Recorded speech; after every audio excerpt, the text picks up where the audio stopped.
Europe 1, il est 6h41. Cette première semaine de printemps est aussi celle de l'éducation financière organisée par la Banque de France. Mieux gérer son budget, mesurer les coûts d'un crédit. Des centaines d'événements sont accessibles partout en France.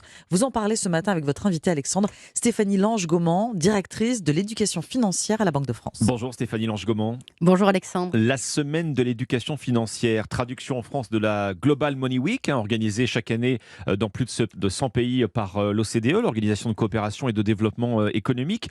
Le thème cette année, planifiez votre argent, semez votre avenir. Vous voulez inciter en fait les Français à plus de prévoyance. Alors, nous sommes très engagés sur l'éducation financière à la Banque de France avec d'autres partenaires dont l'éducation nationale.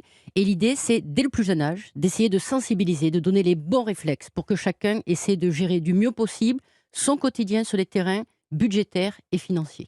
On est dans des messages extrêmement simples mais concrets qui vont aider chacun à mieux gérer son budget. Alors, de manière très concrète, vous organisez toute cette semaine en effet des ateliers de sensibilisation. On précise que tout cela est gratuit. Absolument. Comment ça se passe exactement ? Alors, on a des ateliers pour les jeunes, on a des ateliers pour les adultes, on a des ateliers également pour les porteurs de projets. On part souvent avec un dispositif qu'on appelle ludopédagogique, c'est-à-dire c'est un jeu de plateau, ça peut être un escape game. Et c'est par le jeu qu'on va essayer de susciter les réflexes auprès des apprenants. Donc, c'est beaucoup de conseils ?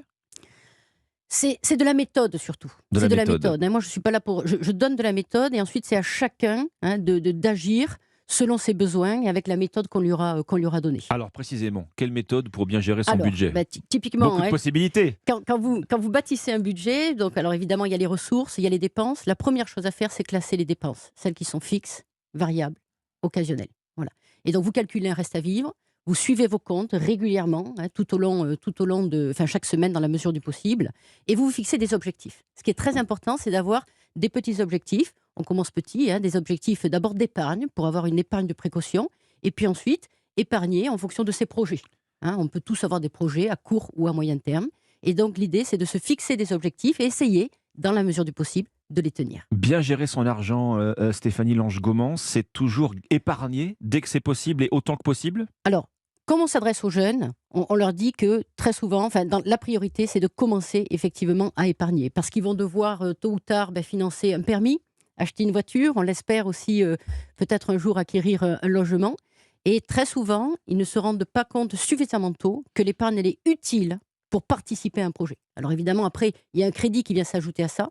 Mais l'épargne au démarrage, elle est importante, notamment pour nos jeunes, parce qu'ils préparent leur avenir. Alors vous évoquez le logement, l'éducation financière, c'est aussi l'accès au crédit. On sait combien il est difficile actuellement d'en décrocher un. C'est important, bien sûr, d'avoir toutes les cartes en main quand on va s'engager sur 15 ans, 20 ans. Vous donnez des conseils aussi, ou en tout cas une méthode pour apprendre à mesurer le coût réel d'un crédit. Alors oui, et ça, du reste, les Français ne sont pas totalement à l'aise pour le calcul, des intérêts, que ce soit des intérêts simples ou des intérêts capitalisés. Pour le crédit, typiquement, ce qui est important, c'est d'emprunter en fonction de sa capacité de remboursement. Vous disiez, il y a beaucoup de gens qui peuvent avoir des difficultés à avoir un crédit, peut-être, mais en tout cas, ce n'est pas leur rendre un service que de leur octroyer un crédit qui vont écraser leur budget. Donc on essaie le banquier est là en général pour faire office de garde-fou, de toute façon. Oui, et puis la réglementation est là aussi pour donner ces garde-fous. Il faut emprunter en fonction de sa capacité de remboursement. Au-delà, en fait, on se pénalise sur une très longue période, en l'occurrence celle du crédit. On a une inflation à 2 chiffres au supermarché. C'est pas évident de parler sereinement d'éducation financière quand chaque euro compte, que les difficultés commencent dès le début du mois, une fois les charges payées, Stéphanie Lange-Gaumand. Alors c'est très compliqué. On voit beaucoup de Français du reste qui viennent chercher de la méthode pour essayer de gagner un peu sur différents postes. Je pense au poste alimentation. Je pense aussi aux postes liés à l'énergie, pour tout ce qui est logement.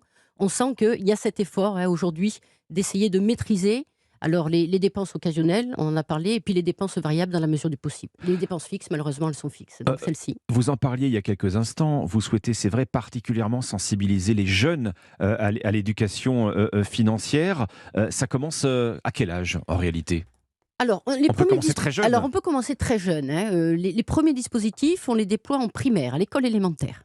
Donc là, on parle budget, on parle épargne, on parle aussi moyens de paiement. La valeur de l'argent aussi, tout simplement. Absolument, absolument. Et ensuite, on a maintenant, et c'est obligatoire depuis cette année, un passeport Éducfi en classe de 4e. Donc, vous avez à peu près 8000 collèges de France. Et cette semaine-là, Ce sont les enseignants qui déploient ce passeport EduFi devant leurs élèves. Sensibilisation au budget, au compte bancaire, aux moyens de paiement et à la prévention des arnaques. 113 000 dossiers de surendettement déposés l'année dernière, une baisse de 7%, selon vos chiffres d'ailleurs de la Banque de France, mais toujours trop élevé bien sûr. Vous proposez un guide, un soutien, des possibilités d'accompagnement à des ménages qui sont en situation de surendettement et qui viendraient vers vous Alors, la Banque de France est présente sur tout le territoire, donc on essaie du mieux possible d'aider nos concitoyens, mais au-delà de la Banque de France, il y a énormément de structures, de quartiers, des structures de proximité. Je pense notamment au point conseil budget. Vous en avez de partout, au plus près de chez vous. Je vous invite à consulter le portail Mes questions d'argent avec la Google Map de ces points conseil budget.